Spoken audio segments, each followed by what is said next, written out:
เพราะว่าบอสได้เห็นในคลิปมีคนจะขายเฮือนลุงหมอยผู้ทุกข์ยากนี่แหละแล้วเราจะขายเฮือนแล้วผู้ที่จะขายเฮือนน่ะบุพอใจผู้มาเฮ็ดบาทนะ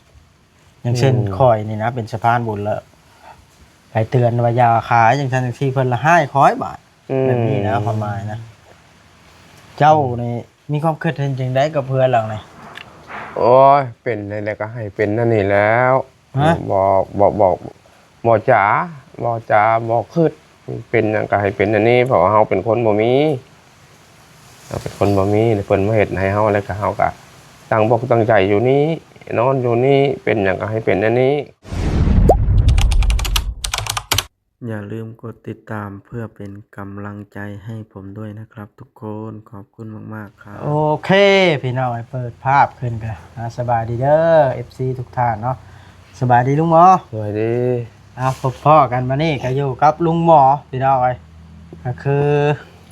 มีเรื่องที่มา ตักเตือนท่านหมอหรือว่าเว้าให้พังให้ละพี่น้องท่านหมอหรือว่าลุงหมอเพิ่นมีความคิดจังใดเนาะที่บวชเข้ามาในมานี่ก็คือมาเป็นสะพานบุญให้ผู้รักผู้ใหญ่เพิ่นเลยสิถามเพิ่นเลยเตือนเพิ่นเลยเพิ่นคิดจังใดบวชมาก็มาซื้อข้าวให้เพิ่นพี่น้องแล้วก็เครื่องครัวพริกปลาแดกแป้งนัวให้แหละตามที่เคยแหละมาเป็นสะพานบุญให้ผู้รักผู้ใหญ่เพิ่นเนาะเพิ่นอยู่ต่างประเทศพุ่นเลยโดยเอามานี่ทางบวชก็มีเรื่องที่มาบอกท่านหมอหรือว่าเตือนละหลักๆแล้วก็คือเรื่องชานนี่แหละพี่น้องก็คือมันมีเกิดขึ้นหลายอย่างเนาะบวชจะขอเว้าเท่านี้เนาะเฮือนหลังนี้ขอแจ้ง FC ผู้ที่เพิ่นเข้ามาใหม่เพิ่นอาจสิยังบ่ฮู้เนาะโดยเฮือนหลังนี้นี่บ่าวบอสเป็นสะพานบุญให้พี่น้อยบ่าวบอสก็เลยสิมาเตือนเพิ่นเพราะว่าบ่าวบอสได้เห็นในคลิปมีคนจะขายเฮือนลุงหมอยผู้ทุกข์ยากนี่แหละแล้วเราจะขายเฮือนแล้วผู้ที่จะขายเฮือนน่ะบ่พอใจผู้มาเฮ็ดบาดนะอย่างเช่นคอยนี่นะเป็นสะพานบุญแล้วไปเตือนว่ายาขายอย่างทันทีเพิ่นละ500 บาทแบบนี้นะความหมายนะเจ้านี่มีความคิดเห็นจังได๋กับเพื่อนหลังนี่โอ้ยเป็นอะไรก็ให้เป็นนั่นนี่แล้วบอกจ๋าบอกคืดเป็นอย่างก็ให้เป็นอันนี้เพราะเฮาเป็นคนบ่มีเราเป็นคนบ่มีเพิ่นมาเฮ็ดให้เฮาแล้วก็เฮาก็ตั้งบอกตั้งใจอยู่นี้นอนอยู่นี่เป็นอย่างก็ให้เป็นอันนี้คอยนะบ่เคยจะขายบ่เจ้าบ่คืดค่ะบ่คืดได้บ่คืดแล้วเฮาเป็นคนบ่มีเป็นคนทุกข์จนเฮาเป็นคนบ่มีเพิ่นเฮ็ดให้แล้วก็โยเป็นอย่างก็ให้เป็นอันนี้ดีก็ให้อยู่นั่นนี่ชั่วก็ให้อยู่นั่นนี่บ่คืดวันนั้นเว้าง่ายๆเว้าจนความเบิดซะขอตายอยู่นี่ขอขวางอยู่นี่นะใจนี่ใจขออยู่นี่จะไปอยู่ไสก็บ่มีบ่อยู่เลยนี่ก็บ่มีบ่อยู่เพิ่นคิดเห็นเป็นไปเพิ่นเจ้าอยู่ผู้เดียวแบบนี้ในอนาคตต่อไปเจ้าสิเอาให้ไผซะบ่จักบ่จักเพิ่นลูกเพิ่นก็บ่ได้มาอยู่นำเดี๋ยวบ่มาอยู่น้ำก็จำเป็นได้ให้แล้วลูกก็สิได้ให้อยู่มันละว่าใหญ่พ้นจังสิมามันว่าพ่อเอ้ยมันว่าคนนี้ข่อยยังน้อยมันว่าเอาแล้วแต่เจ้าตัดสินใจซะเจ้าสิให้ไผก็แล้วแต่ว่าที่สำคัญปัจจัยหลักก็คือข้อยเข้ามามัน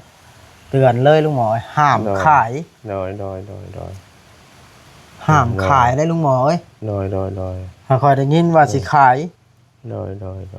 เว้าขออนุญาตนำข่อยสิโทรหาผู้ใหญ่ให้เพิ่นยึดคืนโดยเพิ่นว่าลุงหมอสิขายนะโดยได้โอ้ยบ่คิดแล้วเพิ่นว่าอยู่ล่ะอยู่เป็นหยังก็ให้เป็นชีวิตในต้นเพิ่นอยากได้เงินได้คำก็ต้องหาเอาทางใหม่เพราะว่าสิขายเฮือนแล้วไปกวาดดินนอนอยู่คือเก่าล่ะ บ่ให้เฮ็ด โอ้ยแล้ว แต่เก้าจื้อได้บ่นอนโศกนะ จื้ออยู่ตนนอนไปวันนั้นน่ะก็บ่มีไผเอิ้นไผคอยนี่มีเฮินมีซานฝนตกก็บ่ทั่วใส่หัวแล้วบ่คิดแล้วนั่นเป็นหยังก็ขอเป็นนั่นนี่ดีก็ขอเป็นนั่นนี่ชั่วก็ขอเป็นนั่นนี่แม่นว่าจะว่าบ่เห็นเฮาล่ะสุดแล้วแต่ไผเฮ็ดอะไรก็ดี เบิดบุญเฮาเนาะ วัดบุญเฮาก็สุดแล้วแต่ อย่า ก็ง่าย ขอทานใจว่า ให้มีความสุขมีนอนเฮือนนี่กันนี่นะเราช้ำๆมีความสุขได้มีนอนเฮือน อย่าให้ค่อย ได้ยินคำว่าลุงหมอกำลังสิขายเฮือนค่อยบ่อยากได้ยินแต่แท้คำนั้น โดย เพราะว่าค่อยช่อยนี่ค่อยอยากให้เจ้าได้ จนเที่ยวเข้ามาตอนนั้นจะจื้อได้บ่ เจอ อยากให้เจ้าได้มีบ่อนอยู่บนเช้าบ่อยากให้เจ้าได้นอนโศก แม่นแล้วโอ้นอนโศกตอนนั้นมาคืนตอนนั้นว่าน อนอยู่โศกอยู่ห้วยอยู่ห้องคนใดคนพี่น้องไอ้บ่แม่นได้ธรรมดานะ ถ้าปานนี้แล้วว่ามื้อตาได้แน่ได้นอนนั่นนี่แน่นอนอยู่โศกอยู่ดอนพุ่นแล้วไผก็บ่อยู่ไสก็เขาบ่อยู่เพราะว่าเขาเป็นคนบ่มีเป็นคนสุด ผู้รักผู้ใหญ่เพิ่นก็ซอยเนาะ โดย เต็มที่เพิ่นยังบ่ได้ให้ออกชื่อเท่าเดียวนี้ โดย แต่ว่าเพิ่นก็บ่ได้ติดต่อกับข่อยแล้วล่ะเพราะว่ามันเบิดภารกิจเพิ่นแล้วเด้ เพิ่นตั้งใจอยากช่วยลุงหมอตอนนั้นนะ โดยเพิ่นช่วยก็ให้เพิ่นอยู่ดีมีแฮงเบิดทุกคนบ่ครอบบ่ครัวเพิ่นให้เพิ่นอยู่ดีมีแฮงเด้อ ถูกเนาะ อืม คัน คุยต้น สมมุติว่าในอนาคตเจ้าจำเป็นซำใดก็ขายบ่ได้ลุงหมอเอ้ย โดย เฮือนนี่ บ่ขายแล้ว กินอยู่นี่ตายอยู่นี่ซะ อยู่นี่เราได้หมดชีวิตอยู่นั่นนี่เราได้ บ่มีกินก็แม่นอยู่นี่ อยู่นี่ หรือว่าเจ้าไปทำการทำงานได้ก็ไปทำการทำงานเอาอยากมาอยู่ก็มาอยู่ ถ้าว่ามันไปได้นะโอ้ยกันไปได้ไปแล้ว แต่ว่าคันสิให้มาอันเจ้าขาย อืม ในราคาเท่านั้นเท่านี้ อืม เจ้าสิขายบ่สมมุติ บ่ขายเท่าใดก็บ่ 300,000 บาท บ่ ทั้งดินทั้งอันเฮือนนี่ ขายไปอยู่ใช้ไปเช็ดให้เป็นเปเป็นร้อยอยู่นี่บ่มีแล้วบ่คิดแล้วนั่นบ่เอ้ยนี่ก็จักบ่จักแน่สิเว้านำเพิ่นเฮ็ดเทือนเฮ็ดชานให้นอนนี่ก็สุดบก เฮือนหลัง ตกใจ นี้สีมือไผ สร้างเวียงบ่ สร้างเวียงบ่บอสบ่อุลิ สีมือสร้างเวียงเนาะ สิมือสร้างเวียงคักฝนตกก็บ่ฮู้ บ่มีจักปรับเลยบ่ บ่ ใส่หม้อยอยู่ สมอยอยู่แห้งๆก็ต้นจังซี่ต้นว่ามันรู้พุ่นแล้วก็นอกแล้วก็สิเอาญาติบ่มีได้ ว่าเสียงจนเสียงสิรู้ก็บ่เห็น บ่เห็นบ่มีย่อย เงืดเจ้า เงิดบ่ บ่มีอันย่อยจักน้อยเลย เงิดเลยเจ้าบัดนี้ จักเฮ็ดได้ว่ามันแล้วก็ดอบ่พอย่อยก็บ่ได้ย่อยได้ก็ดีแล้วขอบอกขอบใจนำผู้เฮ็ดหลายๆว่าค่อยก็ดีทางนั้นน่ะบ่คิดแล้วบ่เอ้ยเป็นได้ก็ขอเป็นอันนี้ค่อยนะเป็นเปรตเป็นร้อยแข้งบ่สาขาบ่เกิงเพิ่นเบิ่งซำนี้ก็สาธุให้เพิ่นได้บุญได้กุศลเด้อแม่เด้อบ่ทุกผู้ทุกคน แต่เก่าอยู่เฮือนอยู่ศาลไผซะหนึ่งเข้าลุงหมอ ค่อยแล้วหนึ่ง หนึ่งเองเป็นเนาะ พอได้อยู่ อาบน้ำอาบในเป็น ได้อยู่ เฮ็ดกินให้อยู่ได้ ได้พอขี้ไปแล้วขี้ไป บ่มีแต่ท่านดังไผเนาะ ทานก็บ่มีทานดังไผ บ่มีแนวดังไผหาปืนมาซะ ไปหาเอาเคอันน้อยๆอันตัวน้อยๆนี่ เอาหัวแถวยังนี้ดึงเอาหัวเอาห้าวแถวนี้ เอามือคีบเอาไว้นี่จับแล้วก็เอาคีบมาพี่ มันมีทานก็ง่ายอยู่เนาะแพงทานของมือนี่ชอบเจ้าหา คีบ ทาน เอานี่ก็ใช้เวลาแล้วเพื่อจะได้ดังได้ก็ได้แล้วหาไม่น้อยไม่ใหญ่ถือบ่ได้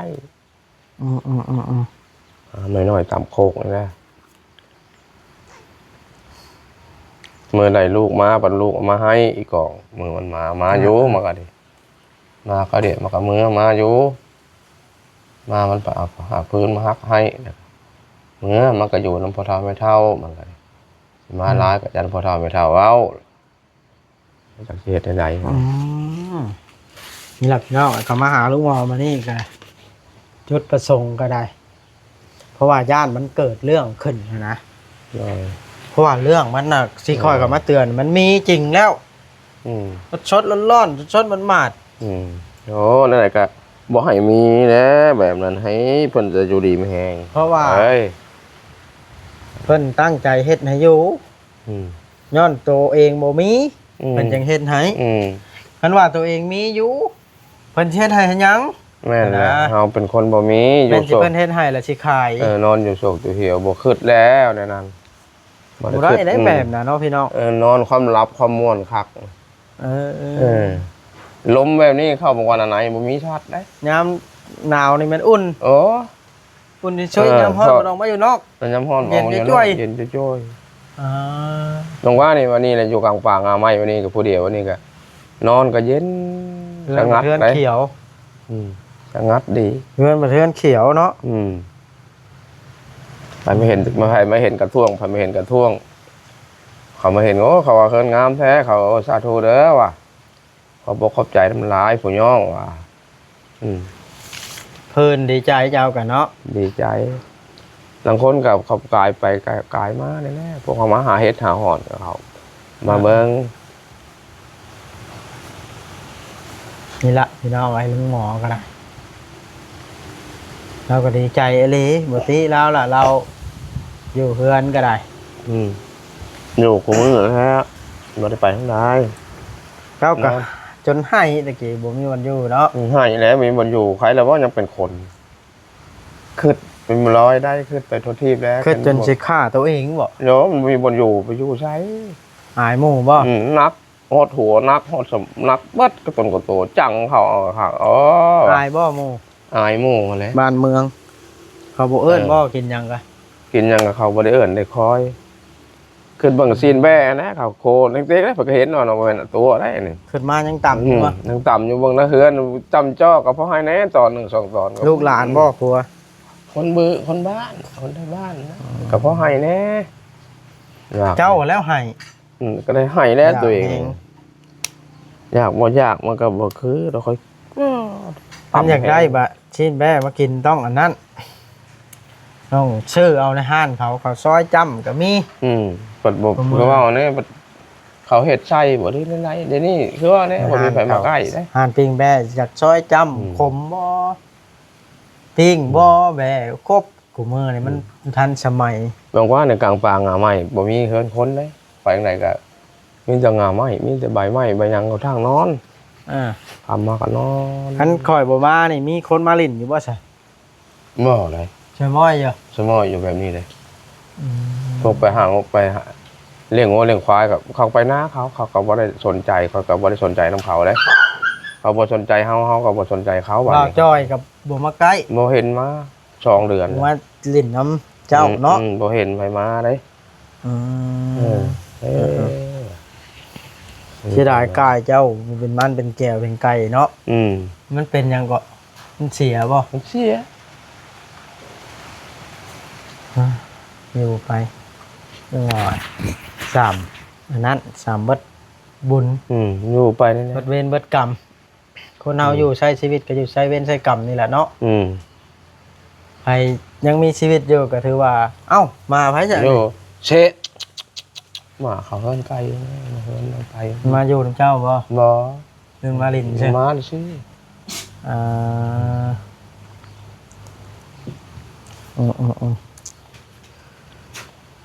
พี่น้อยก็ถือว่า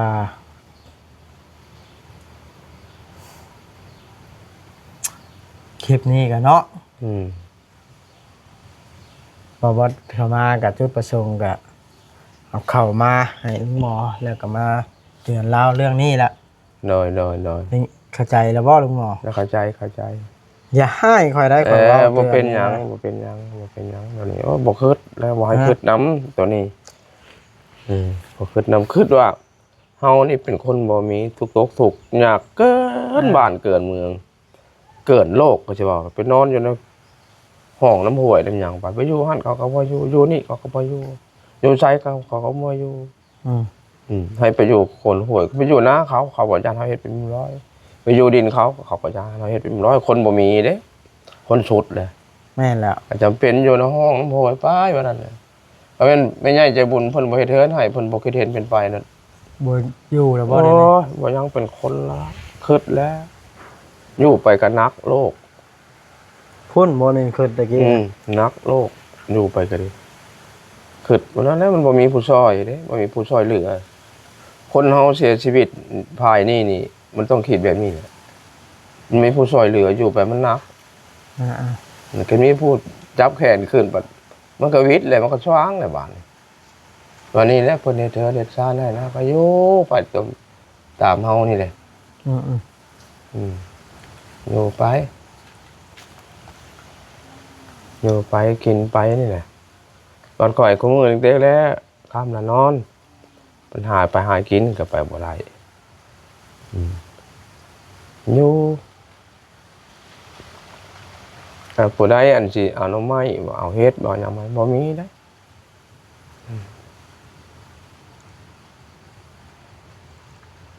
โยข้ามละอยู่นอนไปนังไข่เนี่ยจะน้ำเนี่ยใส่สบายโยน้ำ ยามฝนเนาะยามแรงก็ ยำแรกก็คือว่าแล้วบ่ เอา มี มาไว้เนาะ เขามาไว้ยันมันดอก อ่า หมดแล้วก็เอาให้เขามาไว้ให้หาไทบ้านนี่นะเขามาไว้ให้ยันมันดอกว่าอย่างเงี้ยดอกเขาให้หาบ่เป็น แพงบ่คันกองผู้ใหญ่เอาให้นี่เจ้าเนาะ แพงนะครับ เพื่อสิได้เนาะ โอ้ยบ่มีไฟยืน เชิญ นะ จะไปขายเฮือนทั้งบ่ขายแล้วเนาะ โอ้ยแล้วสิตายอยู่ไส ฮะ เดี๋ยวสิตายอยู่ไสวะ เดี๋ยวมันบ่อึดดอกบ่ตายน่ะตายโลดแล้ว บ่ได้แล้วมันก็ขอโทษพุ่นแล้วประเทศไทยแรกอะจำเป็นอยู่นี่แหละ รอเพิ่นนะ ขอเพิ่งนี่แหละขอเพิ่งแม่ใจบุญเพิ่นนี่แหละต่อหน้าไปก็ดียามใดก็ดีเพิ่งขอเพิ่งเพิ่นนี่แหละเพิ่นนี่แหละวันนี้แหละเฮาว่าเฮ็ดหยังบ่เป็นสามเบิดบุญอยู่ไป นั่นแหละ อยู่ไปบ่คิดแล้วอยู่ไปนี่แล้ว